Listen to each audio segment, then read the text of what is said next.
Bonjour à tous, Anna de Lumière Intérieure, ravie de vous retrouver aujourd'hui. Bienvenue sur ma chaîne Lumière Intérieure, vous allez bien? Oui? Bon, alors, eh bien c'est parfait. Bon bah alors, si vous allez bien, qu'est-ce que je peux vous apporter? Allez, encore mieux? Allez, on va se sentir encore mieux. Alors aujourd'hui, j'avais envie de partager quelque chose avec vous que j'ai observé, alors que j'observe depuis longtemps déjà, mais avant-hier, c'était vraiment flagrant. Je ne sais pas du tout comment je vais appeler cette vidéo. En fait, je veux vous parler de la posture, l'attitude que nous avons, mais par rapport à notre posture, comment nous nous tenons, en fonction de comment nous nous sentons intérieurement. Et alors là, c'est la posture que nous adoptons est vraiment, vraiment révélatrice de comment nous nous sentons à l'intérieur. L'état d'esprit dans lequel nous sommes, voilà, si nous sommes bien, pas bien, si nous sommes joyeux, malheureux, tristes, si nous sommes présents ou si nous sommes perdus dans nos pensées, etc., etc. J'avais envie de vous parler de ça aujourd'hui, d'autant plus que, et c'est ce que je voulais partager avec vous aujourd'hui, j'ai discuté avec quelqu'un qui m'est très proche et très cher, avec qui nous avons beaucoup d'échanges sur tous ces sujets-là, en rapport avec l'évolution intérieure, etc., tout ce chemin intérieur que nous faisons et qui est tellement important pour que notre vie extérieure, nos conditions de vie, soient meilleures, hein, puisque comme je le dis souvent et je le redis encore, l'extérieur est le reflet de l'intérieur. Donc il faut s'occuper de l'intérieur, il faut nourrir son être, intérieur, son être spirituel, son être divin, son essence divine, qui nous sommes vraiment, au-delà de qui nous sommes sur un plan purement physique, au-delà des rôles que nous jouons sur Terre, dans notre vie, en tant que parents, amis, époux, épouses, je ne sais pas moi, employés de bureau, enfin tout ça. Nous jouons des rôles, n'est-ce pas? Et quand nous ne sommes plus, quand nous sortons de ces rôles-là, alors bien souvent nous nous identifions à tous ces rôles que nous jouons sans nous en rendre compte. Et quand nous avons un moment seul avec nous-mêmes, eh bien nous ne savons même plus qui nous sommes. Donc c'est important de se rappeler de qui nous sommes, d'aller en tout cas, que ça devienne une priorité, que ce soit une quête intérieure profonde, quelque chose qui bouillonne en nous pour savoir qui nous sommes vraiment quand nous ne jouons plus tous ces rôles-là. Hein? Voilà, enfin ça c'est un autre sujet. En fait, ce n'est pas de ça que je voulais vous parler. Attention Anna, tu vas encore t'égarer. Mais je suis tellement passionnée, il y a tellement de choses que j'ai envie de développer avec vous. Et là, en ce moment, j'apprends à faire des vidéos un peu plus courtes, concises, et ne pas m'éparpiller. Mais c'est vrai que quand je parle de quelque chose et ça me ramène à autre chose et j'ai envie de développer, mais non. Donc là, je m'entraîne. Hein. Toutes les vidéos que vous allez voir en ce moment, c'est un entraînement pour arriver à être bien concise, bien centrée sur le message que je voulais vous apporter sans trop me disperser dans d'autres choses qui me viennent, mais que je développerai plus tard. Donc je disais, j'ai discuté avec cette personne qui m'est très proche et très chère parce que j'ai remarqué que depuis quelque temps, depuis quelques jours, elle, dans sa façon de se tenir, que ce soit quand elle est assise ou quand elle est debout, quand elle marche, quand elle parle, etc., sa posture vraiment me montre comment elle se sent à l'intérieur. Même si elle sourit, même si elle ne montre rien, même si elle ne parle pas de son état d'esprit. Pour moi, c'est du concret, c'est palpable. Au-delà de ce que va dire la personne, au-delà de ce qu'elle va vouloir montrer, je peux vraiment ressentir comment se sent la personne intérieurement.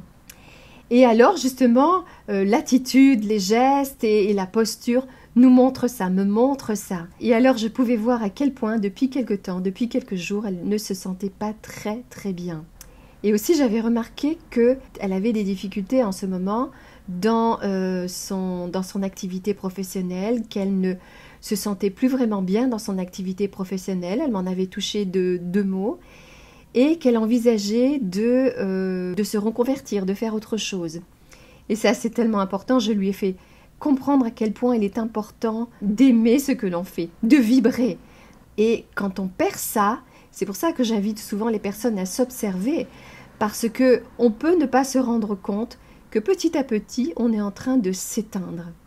Et ça ne va pas du tout parce que la santé physique, psychique, émotionnelle est en jeu. Cela a un impact sur notre santé dans tous les sens du terme.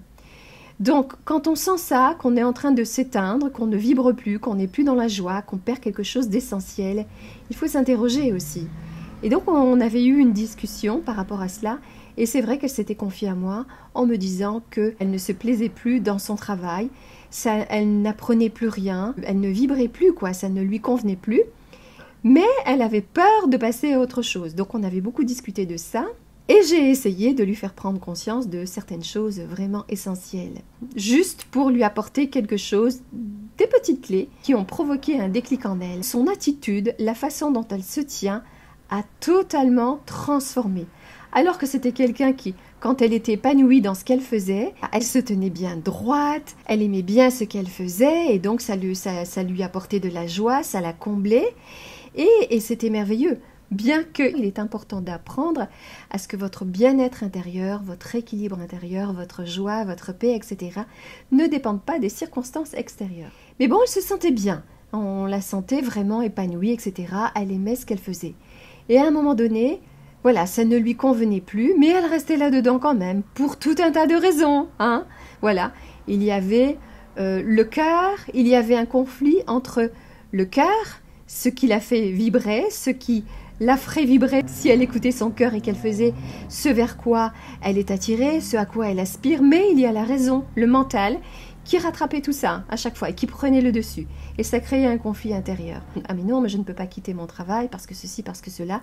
Et on se trouve tout un tas d'excuses et on reste dedans et on se sent de plus en plus mal. Et alors ça devient lourd, ça devient pesant. On porte vraiment un sac à dos qui devient de plus en plus lourd et on commence à se voûter. On perd son sourire, on perd sa joie de vivre, on perd sa vitalité. Quand on marche, on regarde au sol, on ne regarde plus droit devant soi, on ne regarde plus autour, on ne sourit plus. Et on s'éteint petit à petit. Et je voyais ça en elle.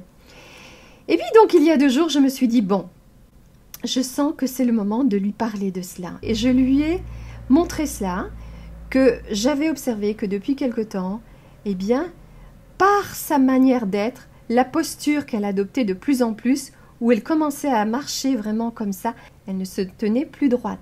Elle commençait à se voûter de plus en plus. Et elle avait perdu quelque chose. Mais vraiment, c'était sa posture qui vraiment me montrait ça. Et je lui ai parlé de ça.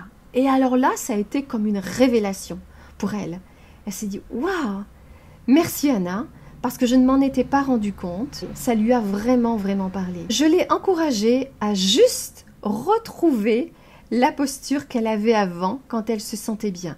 De se redresser, voilà, elle se redresse, et peut-être même de sourire, même si ce n'est pas extérieurement, mais intérieurement.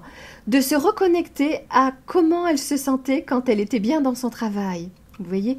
Alors là, on parle du travail, mais ça peut être n'importe quoi d'autre. Je l'ai encouragée à faire ça, et alors, ça a totalement changé quelque chose. Donc, on peut commencer par ça, par la posture, c'est-à-dire de reprendre cette posture que l'on avait quand on se sentait bien, que l'on a quand on se sent bien, on se tient bien droit, on a notre regard qui commence à s'allumer, qui pétille, on rayonne, on vibre la joie, on vibre le bien-être. On peut commencer par là, mais aussi on peut commencer à, même si on ne change pas sa posture, à se connecter intérieurement à cet état d'être, de joie, à se rappeler de comment on se sent quand on est bien dans son travail, dans ce qu'on fait, etc. Et immédiatement, automatiquement, la posture change. Donc c'est dans les 2 sens, peu importe le sens que vous allez, dans quel sens vous allez aborder la chose, mais tout ça est lié. Donc voilà, j'avais envie de partager ça avec vous. Si vous n'êtes pas bien en ce moment, observez-vous, voyez comment la posture que vous adoptez, comment vous vous tenez quand vous êtes assis, quand vous êtes debout, quand vous marchez, etc. Changez ça et voyez comme il se passe quelque chose à l'intérieur. Ou alors, changez votre état d'être intérieur, c'est-à-dire de vous rappeler comment vous vous sentiez avant, et vous allez voir qu'automatiquement, votre posture, votre façon de vous tenir va changer aussi. Ça va dans les 2 sens. Donc voilà. Et alors là, il se passe quelque chose. Et ensuite, eh bien, vous allez être à même d'avoir le discernement, de ne plus écouter votre tête, d'écouter votre cœur et de faire ce qu'il faut pour vous sentir mieux à long terme. Voilà, ça c'est vraiment, vraiment important. Donc c'est vrai que le corps nous parle, hein, les gestes, la façon de se tenir, etc. Et c'est vraiment intéressant, c'est quelque chose qui me passionne énormément. Je m'observe beaucoup, mais j'observe aussi beaucoup les gens autour de moi. La façon qu'ont les gens de se tenir, de marcher, voilà, nous disent vraiment, c'est un livre ouvert, hein, nous parle vraiment de comment ils se sentent intérieurement. Donc voilà, et ça c'est vraiment, vraiment passionnant, et là j'avais vraiment envie de partager ça avec vous. Rappelez-vous que comment nous nous sentons à l'intérieur a un impact direct sur notre santé physique, hein, et bien sûr émotionnelle et psychique, et rien ne vaut la peine de perdre notre santé. La santé c'est précieux. Donc rappelez-vous, quand vous avez des émotions négatives, quand vous vous sentez mal, quand vous n'êtes pas bien, que vous sentez que vous vous éteignez petit à petit, que vous sentez que votre joie de vivre s'éteint, eh bien, à ce moment-là, il faut faire quelque chose. Il ne faut pas rester là-dedans. Prenez conscience que, au plus vous allez rester là-dedans, prenez conscience que quand vous faites ça, si vous maintenez cet état d'esprit, cet état d'être intérieur, votre santé physique est en danger. Cela a un impact direct sur votre santé physique. Hein? Donc, quoi que vous viviez en ce moment, faites quelque chose pour changer votre état d'être intérieur. Observez-vous, voyez comment vous tenez. Et c'est pour ça aussi que j'invite souvent, à la fin de mes vidéos, de sourire à la vie. Et la vie vous sourira. Même si c'est intérieur, c'est vrai que ce n'est pas naturel de sourire quand on n'est pas bien. Ça demande un effort. Mais je vous assure, faites-le. Et j'insisterai toujours là-dessus. Faites-le. Et vous allez voir que ça va changer quelque chose à l'intérieur. Et c'est vital. Mes amis, la santé, c'est précieux, n'est-ce pas? C'est très précieux. Vous pouvez avoir tout l'or du monde. Vous pouvez avoir tout ce que vous voulez dans la vie. Si vous perdez la santé, à quoi bon? À quoi bon? Voilà, ça c'est la richesse. Pour moi, c'est la plus grande des richesses. La santé. Et ça, on ne le sait vraiment que quand on la perd.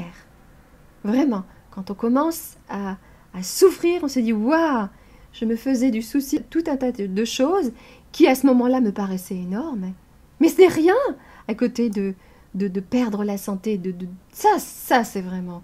Donc non, on se ressaisit et on fait tout pour garder sa santé. Physique, psychique, émotionnelle et spirituelle. Hein?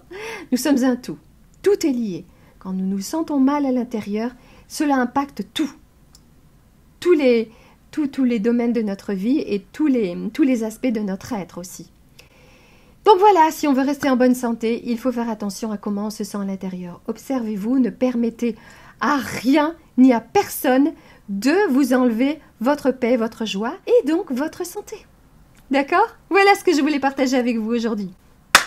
Alors, prenez soin de vous, prenez soin de votre santé intérieure, nourrissez un bon état d'esprit, cultivez des pensées positives, essayez de garder cette joie, de sourire, quelles que soient les circonstances extérieures. Ayez le désir profond, brûlant, d'apprendre à rester dans la paix, dans la joie, dans le bien-être, dans l'équilibre, dans la santé, quelles que soient les circonstances extérieures. Parce que sinon, en fonction des circonstances extérieures, eh bien, votre santé physique, psychique, émotionnelle en sera affectée. Et alors là, on est ballotté toute notre vie. Ça va bien parce que ça va bien et quand ça va mal, on tombe. Ok? Ayez confiance en vous, ayez confiance en la vie et prenez la responsabilité de votre santé. Voilà! À bientôt mes amis, c'était Anna de Lumière Intérieure. Bye! Et n'oubliez pas, souriez à la vie et la vie vous sourira. Oui, oui!